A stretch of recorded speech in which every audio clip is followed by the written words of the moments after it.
Hey guys, this is EckhartsLadder. Hello and welcome to another Bad Batch breakdown. And as always, because I record these videos during the day so I can get them to you guys earlier, you will perhaps have some input from my daughter, who is right now sitting on my lap as I record. So we'll be talking about episode 4 of season 1 of the Bad Batch called Cornered. And if you enjoy this breakdown, I will also be doing a longer form live discussion tonight on the channel with my friend Corey. With that being said though, let's get into the episode. And Cornered was an interesting one, especially from a visual standpoint. And I'm gonna say right now, this is probably the best 30 minutes of animated Star Wars television or movies or whatever that we've ever seen. For some reason, the show just keeps bringing it to a next level when it comes to lighting. The planet they were on just looked phenomenal. The variety of species, the way the city looked as they were flying through. And I say lighting and visuals, but it was also sound design. And a lot of people have really pointed out just how great the city sounded. It's like comparable almost in depth to that scene we see in episode 2. And obviously this is animated and that's live action, so it's hard to compare. But I mean, it's really incredible what this show is consistently managing to do on a weekly basis, and it just makes me really excited for some of the larger moments that we're surely going to get. But let's talk about plot in the show itself. So this episode took place on Pantora, which of course is George Lucas's home planet. It saw the crew sort of trying to not necessarily repair their ship as they were last episode, but really continuing to get stocked up and ready for the next leg of their adventure. I think there will be some people who have issue with that, and I understand a little bit, but for me personally, this is pretty cool. We're sort of leading now, I think, especially with this episode and the next one, towards the larger story. So they are trying to make money, get supplies, and even change some codes on their ship so they can more easily sneak across the galaxy. And of course, they run into none other than Fennec Shand. Fennec Shand, of course, being the bounty hunter from seasons 1 and 2 of The Mandalorian. She was an excellent addition to this show, and she's a really frightening villain. I did not expect Fennec to be so violent in this episode. She straight up kills a random civilian. I at least assume that civilian dies. She throws him off a moving speeder. She shoots a couple of police officers. She's brutal in hunting down the Bad Batch, although at the end,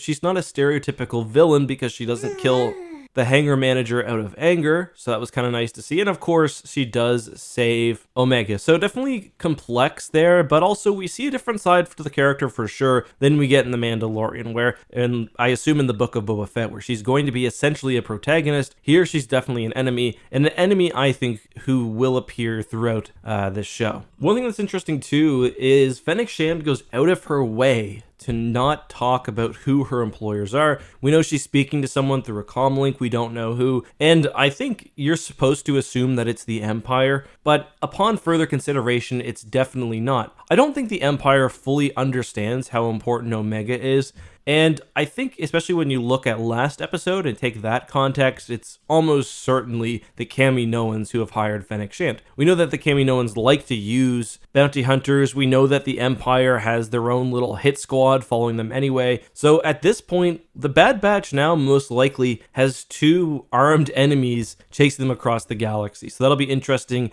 I think we might also see, and this is just wild speculation here, Fennec Shand fighting off the Empire at some point, maybe some temporary truces. All in all, though, this sort of 3-way relationship and 2 factions chasing the Bad Batch for different reasons is very interesting. I will also note, I also really liked Fennec Shand's ship, so I hope we learn more about that in the future, but that's just a bit of an aside. One thing that I really loved about this episode, though, was the atmosphere. Pantora was a very cool planet. I, at first, guessed that this would be Zygaria, because we do actually get a shot of the planet in the trailers, but no, it's Pantora. And I like the vibe just because, for one, we get a variety of non-human but still often humanoid alien species. We also get some stranger species.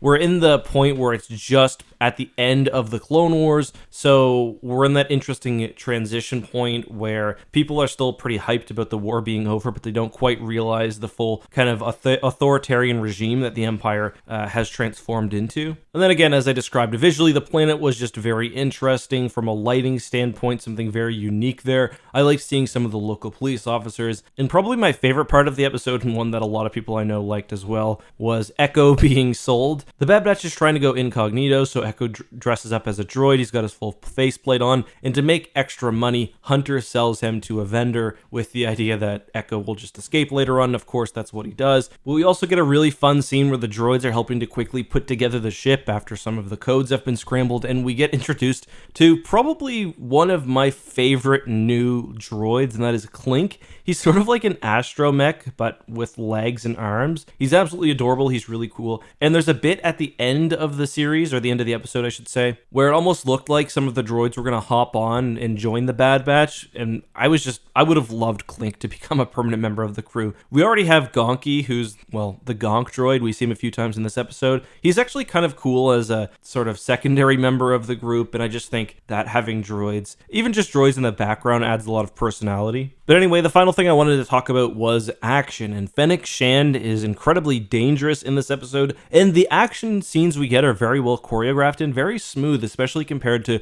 what we got in some of the even mid to late seasons of the Clone Wars, which often felt a little too jumpy, even given the fact that it's highly stylized. From even season 7 of the Clone Wars to this, though, action is sort of a lot more grounded. Part of that's probably because we're not really seeing Jedi as frequently. Action's grounded, the combat feels much more visceral, and especially when you see characters fighting with knives or in hand-to-hand combat, you just really see the progression in the animation. And the chase itself was just really phenomenally well done. There was a great sense of speed, and this is just something that Clone Wars in the classic sense could not have accomplished nearly to this level. Not only because of the animation, but just because of the density of the scene. And that's something kind of overall throughout this episode that I meant to mention, is just stop at any point and like take a look at everything going on, all the little details, like when they're flying into the planet, for example, you can see ships flying in the background. If you take a look, the city's got a sort of real style to it, where you've got the more dense areas in the middle, and then out past the city you've got farmland and little huts, and then in the background you've got mountains and stuff. It's just all overall really impressive, especially for a scene that will really appear for just a second. So overall, this episode was really fun. It's, again, something I'm looking forward to every week. It sucks that we've got to wait a week till the next episode. It's another one of those episodes that some people will probably call filler, but again, we've now introduced a new enemy to the Bad Batch, not only in Fennec Shand, but also in the fact